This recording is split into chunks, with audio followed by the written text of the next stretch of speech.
Se você sofresse um naufrágio, fosse parar numa ilha deserta, será que conseguiria sobreviver praticamente sozinho por quase 28 anos?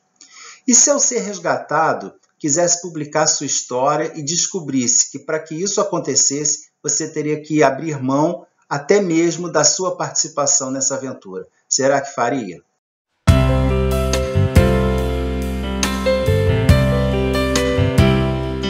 Esses questionamentos são decorrentes de duas leituras que eu fiz recentemente. A primeira delas é aqui o Robinson Crusoe, do Daniel Defoe. E a segunda é o Foe, do J.M. Coetzee. Dois livros que estão extremamente interligados, embora sejam obras distintas, mas são complementares de certa forma, porque tratam do mesmo assunto. Então eu resolvi juntar os dois num vídeo só e explicar o que eles têm em comum e por que é interessante fazer essa leitura junto. O Robinson Crusoe é um daqueles livros já clássicos que está em todas as listas de melhores livros de todos os tempos, livros que têm que ser lidos por todo mundo, e é considerado uma das mais importantes e mais conhecidas aventuras, de náufrago principalmente, que todo mundo conhece a história de uma forma ou de outra, de vídeos e filmes e referências em outras mídias, mas que, na verdade, pouca gente pega o livro original para ler. Então, todo mundo conhece basicamente a história, que é um náufrago que vai parar numa ilha deserta e lá ele encontra um amigo, que é o Sexta-feira, e vivem praticamente sozinhos, vivem algumas aventuras ali, até serem resgatados e voltarem para a Inglaterra. Como eu gosto muito dos clássicos, o Robinson Crusoe, é lógico, não podia estar fora da minha lista, mas ele não era um clássico que despertava o interesse imediato na leitura. Provavelmente eu ia levar ainda essa espera por algum tempo. Até que eu ganhei da minha amiga Ledocena, do canal Portão Literário, que eu sempre menciono aqui, vou deixar o link do canal dela, vale a pena conferida, tem muita coisa boa lá. Eu ganhei de presente dela aqui o Foe, do J.M. Coetzee, autor sul-africano, ganhador do Prêmio Nobel, cuja obra mais conhecida, eu acho que é Desonra, acho que o nome é esse. E não sabia nada, nunca li nada do autor, não sabia nada sobre o livro. Mas vi, na breve sinopse que tem aqui, que ele tinha uma relação com o Robinson Crusoe, seria uma recontagem da história. Então eu resolvi pegar o livro original, que eu li aqui no Kindle, e fazer a leitura dos dois. E foi a melhor decisão que eu fiz. Eu vou explicar por quê, mas primeiro eu vou falar um pouquinho de cada livro.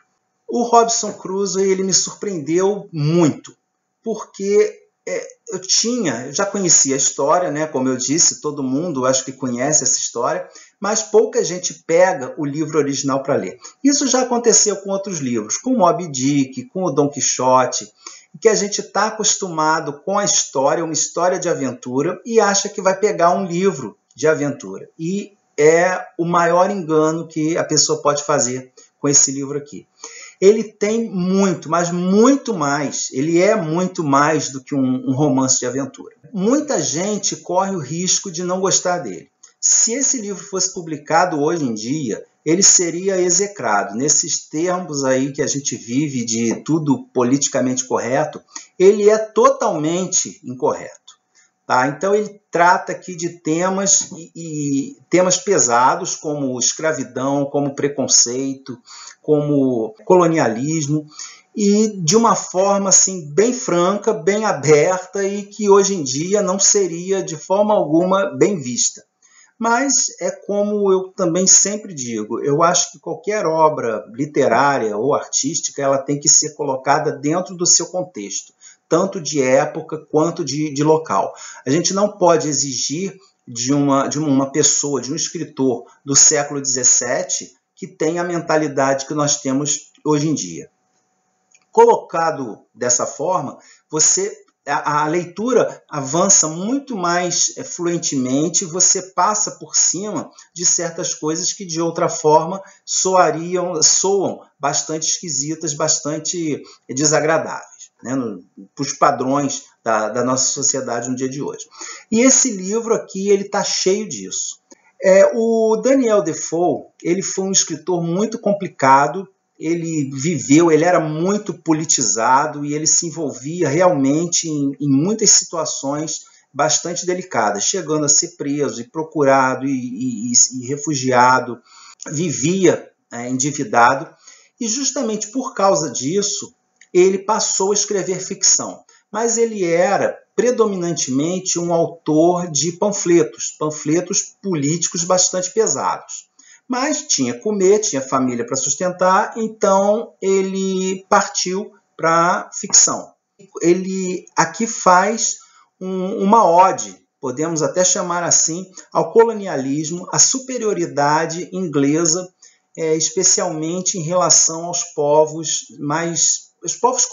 colonizados, né, pela Inglaterra na época. Ele se coloca francamente como superior, como mais inteligente, como o único capaz de trazer algum resquício de civilização. Além desse naufrágio na ilha deserta, que ocupa grande parte do livro, nós temos uma parte anterior e uma parte posterior, das quais eu não tinha também o menor conhecimento.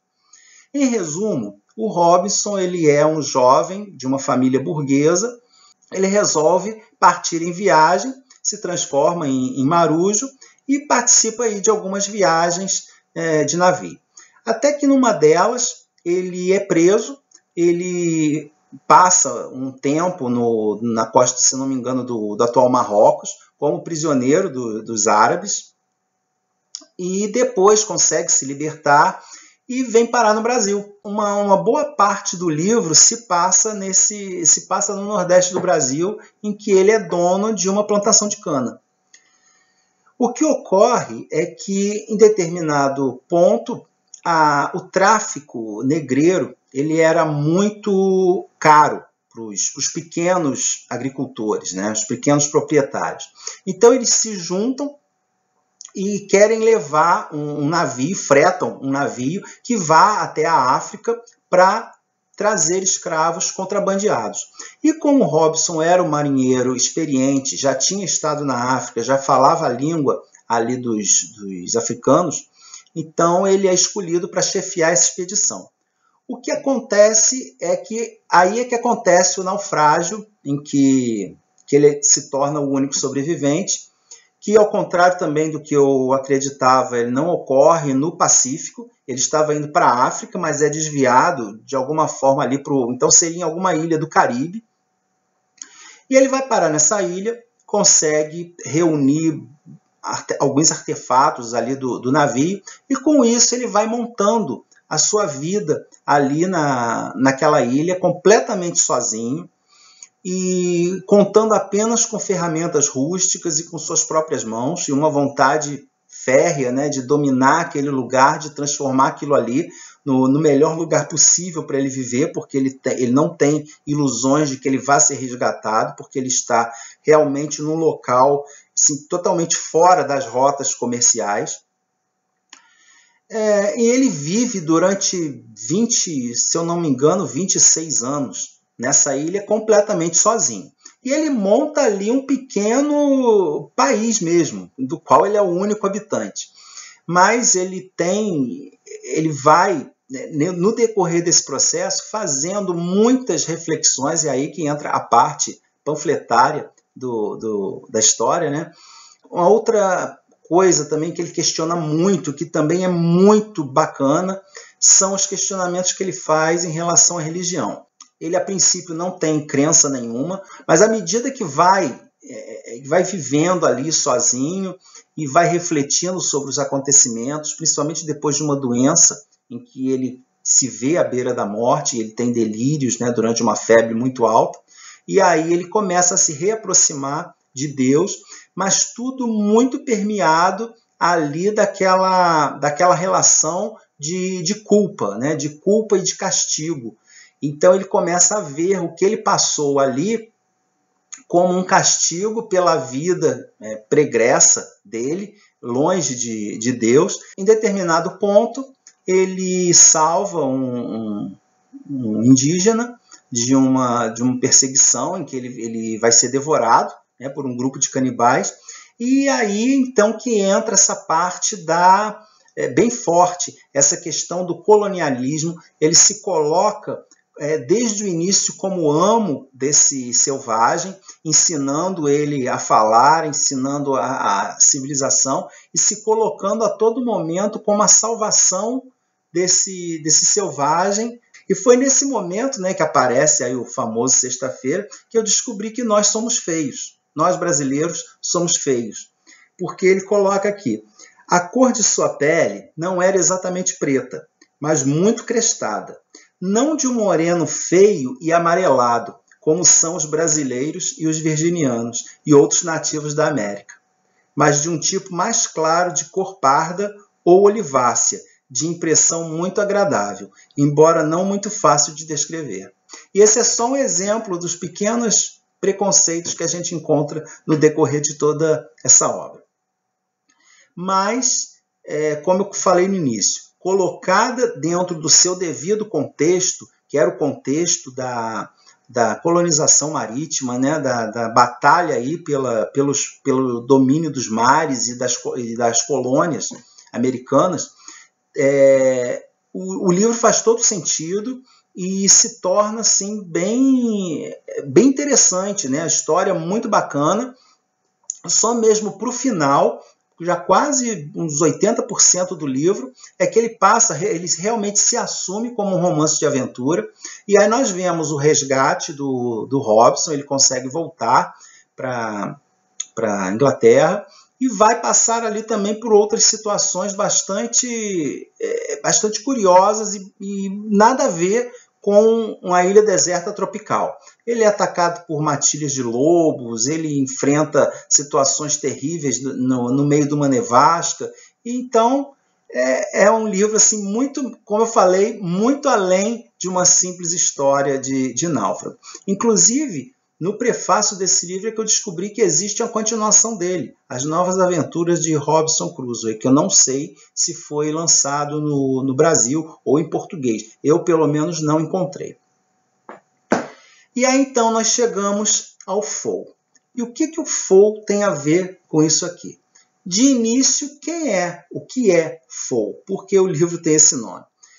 O Foe é o nome verdadeiro do autor do Robinson Crusoe, que não era Daniel Defoe, era Daniel Foe. Acrescentou o D para parecer mais nobre, mais aristocrático, soar melhor. E ele é narrado pela Susan Barton, que é uma inglesa que que a filha desaparece, ela acredita que tenha sido sequestrada e tenha sido trazida para o Brasil. Então ela vem para o Brasil atrás da filha, vive na Bahia durante algum tempo, cerca de 2 anos, e depois, ao retornar, a desistir dessa busca e retornar para a Inglaterra, o navio dela sofre um motim e ela é, então, atirada num bote à deriva e vai parar na ilha deserta, onde ela encontra 2 habitantes, o Crusoe e o Sexta-feira. O Crusoe, ele é um idoso que já está vivendo naquela ilha há muito tempo, não tem a menor ideia, nem a menor vontade de sair dali. Ele vive quase como um animal, que ele não tem recurso nenhum. E o Sexta-feira, que é um escravo que não fala porque tem a língua cortada, teve a língua cortada desde criança, mas não sabe se expressar, não sabe explicar o que foi que aconteceu. Então ela passa esse período, um período de tempo, eu acredito que cerca de 1 ano, nessa ilha, com esses 2 homens, até que é resgatada. Os 3 são resgatados, mas o Crusoe morre durante a viagem e ela então volta para Londres com o Sexta-feira. E ela procura então um escritor que possa colocar em livro a história dela, que é o Sr. Foe, que está dando um tratamento literário aos escritos dela.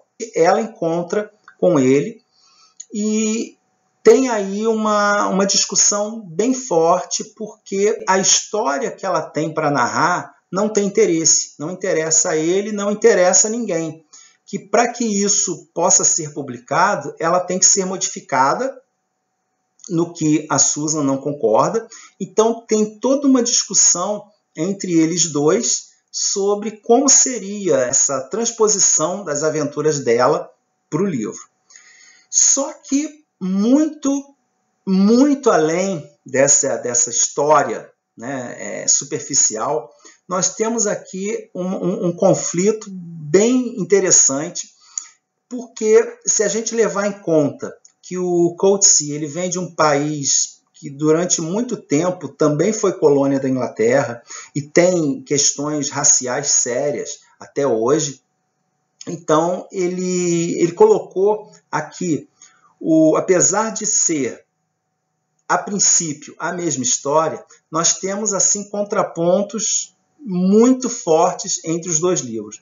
Enquanto o Robinson Crusoe é uma exaltação total ao colonialismo, o Coetzee ele já questiona esse colonialismo, não de forma clara ou explícita, mas nas atitudes da Susan e do Sexta-feira, no relacionamento entre eles dois, entre si, e os dos dois com o Foe, nós vemos que isso fica muito claro. No final desse livro, então, nós temos um epílogo curtinho em que, em vez de dar solução para esses questionamentos todos que surgiram no decorrer dele, pelo contrário, ele joga uma situação totalmente diferente e inesperada, em que nos traz mais questionamentos do que certezas.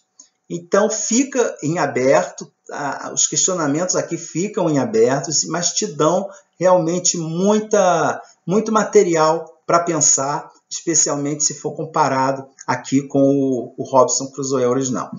Então são duas leituras muito boas que eu recomendo fortemente.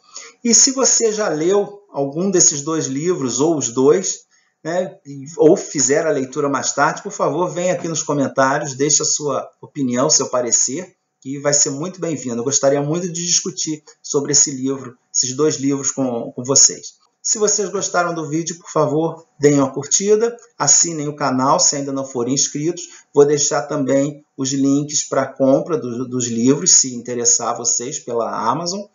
E a gente se vê, então, no próximo vídeo aqui do canal. Tchau, tchau.